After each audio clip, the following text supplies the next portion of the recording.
Hi, I'm Bruce Jameson from ASARC at the University of Calgary. This is a talk that Alan Jones and I gave at the International Snow Science Workshop in Anchorage, Alaska in September 2012. Alan is a consultant with Dynamic Avalanche Consulting. Vulnerability is the probable consequences given that you're caught. So if you can imagine a size D3 avalanche coming down this slope here towards the two trucks and the one person. I'll zoom in a bit here. The greatest vulnerability is to the person standing outside between the trucks. The person in the smaller truck has lower vulnerability, and the person in the larger truck has lower vulnerability still. Vulnerability is the probable consequences. So I will give a formal definition of vulnerability, then I'll introduce a few risk concepts, and then I'll review some recent progress in quantitative vulnerability for buildings, people in cars, people in the backcountry. And for people in backcountry, their vulnerability is strongly affected by a reporting bias, which I will cover. And then I'll finish with an example of quantitative vulnerability for a workplace risk assessment. So here's the definition of vulnerability by the International Union of Geological Sciences in 1997. Been around a long time and is really widely used. It's really caught on. So vulnerability is the degree of loss for whatever gets hit by the avalanche. It's given on a scale of 0 to 1. 0 is for no loss, 1 is for total loss, and for property, it's the value of the property.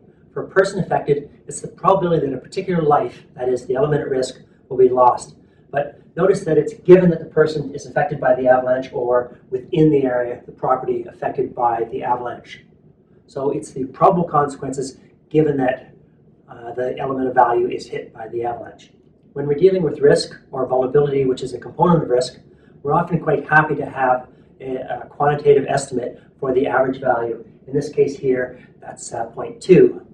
In the open distribution with the black line in here, we see it's quite narrow. The values it can take on is quite narrow, around 0.2.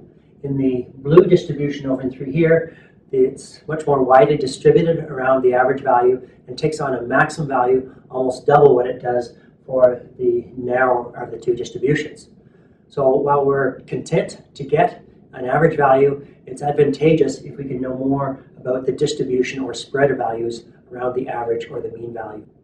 The components of avalanche risk are the probability of the avalanche or event, its exposure, and then the vulnerability. And while we're quite happy to have the expected or average values for each of these three components, it's advantageous to know more about the distribution for each of these three. If any one of these three components can only be estimated qualitatively, then the risk can only be estimated qualitatively. If, however, we can be quantitative about all three, then risk itself can be quantitative. And this talk here is primarily about quantitative vulnerability. Now, going back to 1981, Garrick and Kaplan, they indicated that we should break down risk into scenarios. It could be a dry avalanche and a wet avalanche, a powder avalanche, or a dense flow avalanche, or in this example here, a size D2 avalanche and a size D3. There might also be a D4 avalanche in our analysis. And here we see, and again, these are just concocted distributions in here, the D2 avalanche has higher frequency. It's shifted to the right compared to the D3 because bigger avalanches are usually less frequent. I did not change the distributions here for the exposure. And for the vulnerability here, we see that the vulnerability is shifted to the right. That is, the fraction of loss is greater for the size D3 avalanches than it is for the size D2s. Briefly on the vulnerability of buildings. This is the Kangir-Sulujjuaq avalanche that struck the gym and school in that northern town in January 1st, 1991.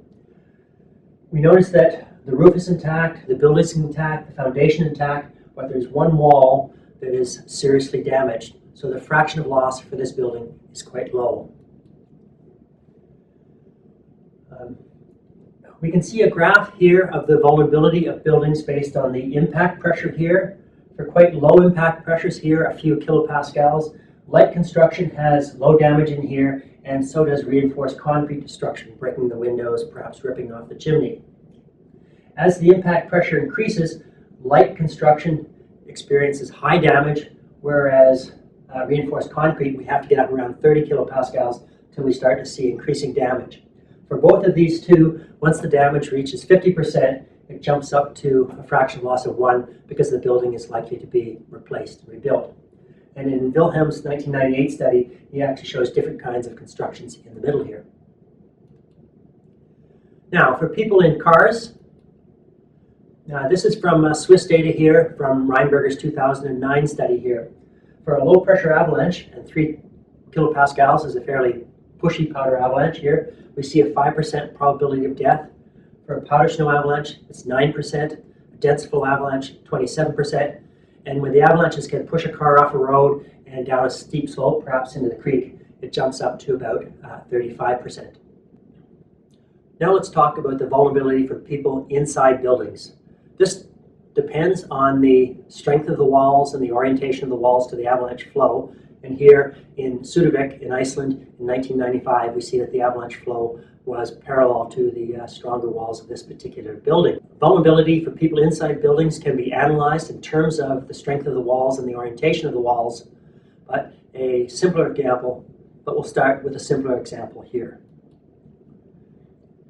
For people inside buildings, the probability of death to an individual, that is the PDI, the vulnerability, increases with the size of the avalanche here. As we go from a 2.5 to a 3 to a 3.5 and upwards, we see for a typical Icelandic house construction, in the white bars here, the vulnerability, the probability of death increases, and it increases more slowly here for people inside reinforced concrete buildings. For small avalanches, the building acts as a defense to reduce the vulnerability, but once the avalanche breaks into the building, the walls of the room the people are in actually form a terrain trap. Okay, now let's talk about vulnerability for people in the backcountry. They could be recreationists or they could be workers, although most of our data is for recreationists in the backcountry. So here we see a graph of the vulnerability, the probability of death to an individual. This is a log scale over here. For size D2 avalanches here on the log scale, that's 0.07 or 7%. For size D3 avalanches, that's 0.43 or 43%.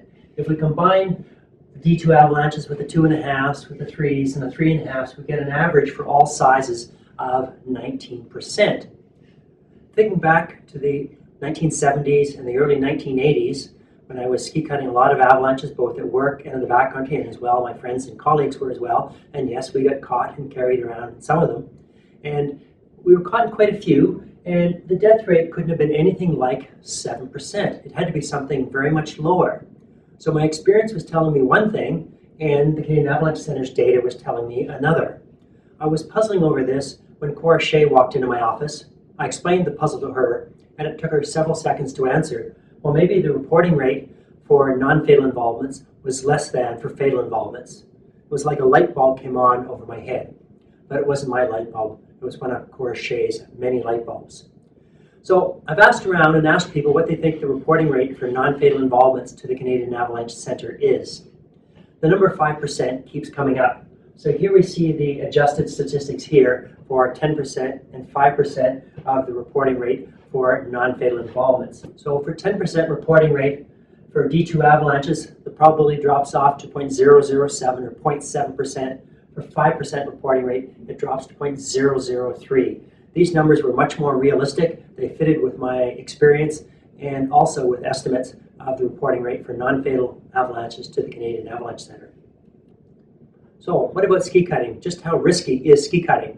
Well, if you're targeting size 1 and 1.5 avalanches, and realistically, you're going to be surprised and get the occasional size 2 avalanches, and perhaps even larger. If you apply these estimates in through here, you'll get a much more realistic estimate of the risk while ski cutting. Okay, let's take what we've learned about quantitative vulnerability for individuals in the backcountry and apply it to a hypothetical example of a workplace risk assessment. First, we'll start by considering a single exposure to an avalanche start zone, and this avalanche control worker here is downweighting as he moves across the start zone to a safe place. Now, if the avalanche danger is moderate, according to a paper that Cora Shea, Jörg Schweitzer, and I worked on for the ISSW in Davos in 2009, the probability of being caught, given one exposure, is about 10 to the minus 5 to 10 to the minus 4. Okay.